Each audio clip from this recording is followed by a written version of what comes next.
देवों के देव महादेव को आखिर किसने दिया उनका शक्तिशाली त्रिशूल, डमरू और नाग। आपका स्वागत है देवराज मिस्ट्री। यहाँ हम करेंगे हिंदू धर्म से जुड़ी कुछ रहस्य की बातें। अगर आप चाहते हो कि आपका समय सही जगह पर खर्च हो तो अभी आप सही रास्ते पर हो। इसीलिए अभी हमारे चैनल को सब्सक्राइब कीजिए और खो जाइए इस वीडियो में। सृष्टि का कण कण शिव में हो, हर शक्ति का अवतार होटे, जल थल और अंबर से फिर एक बार बम बम भोले की जय जयकार उठे। दोस्तों, आपका स्वागत है आज के वीडियो में। आप सभी को हर हर महादेव। इस ब्रह्मांड की शुरुआत शिव से है, शिव चाहे तो अंत भी है। इस सृष्टि का सृजन भी शिव ने किया और इसका मरण भी उसके ही हाथों में है। शिव ही शक्ति है, शिव ही सृष्टि है। दोस्तों, आपने कभी ना कभी तो इस सवाल के बारे में जिक्र किया ही होगा कि देवों के देव महादेव पर जो त्रिशूल, डमरू और नाग है, आखिर वो महादेव पर कहां से आए और किस तरह आए।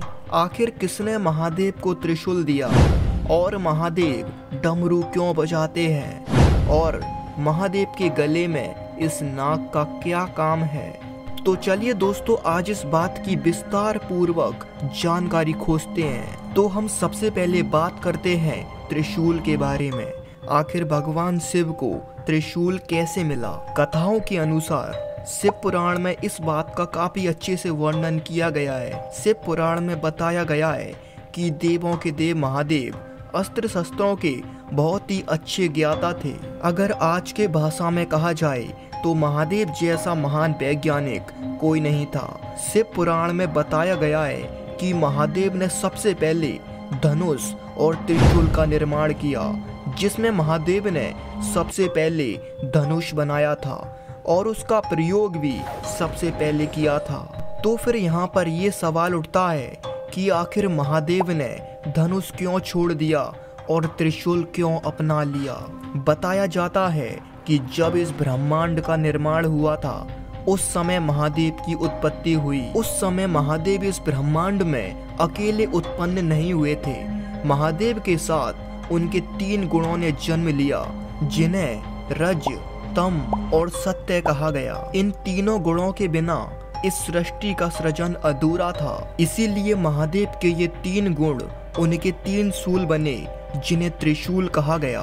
देवों के देव महादेव ने इन तीनों शूलों को अपने हाथ में एक जगह पर रखा और इसी से त्रिशूल का निर्माण हुआ और इस तरह महादेव को प्राप्त हुआ एक शक्तिशाली त्रिशूल। अब हम बात करते हैं डमरू की। आखिर महादेव डमरू क्यों बजाते हैं और वे डमरू को क्यों धारण किए हुए हैं। महादेव के डमरू की कथा बड़ी ही रोचक है। ये बात तब की है जब इस सृष्टि का सृजन हो रहा था। उस समय जब माता सरस्वती की उत्पत्ति हुई, तब माता सरस्वती ने अपने बीड़ा से इस पूरे सृष्टि को संगीत दिया। लेकिन जब माता सरस्वती ने अपनी बीड़ा से इस पूरे सृष्टि को संगीत दिया था, उस समय संगीत में कोई सुर ताल नहीं थे।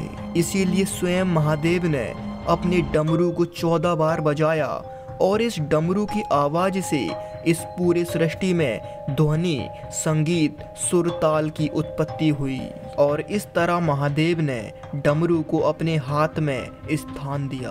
अब बात आती है कि शंकर जी के गले में नाग कहां से आया। शंकर जी के गले में जो नाग विराजमान है उनका नाम बासुकी नाग है।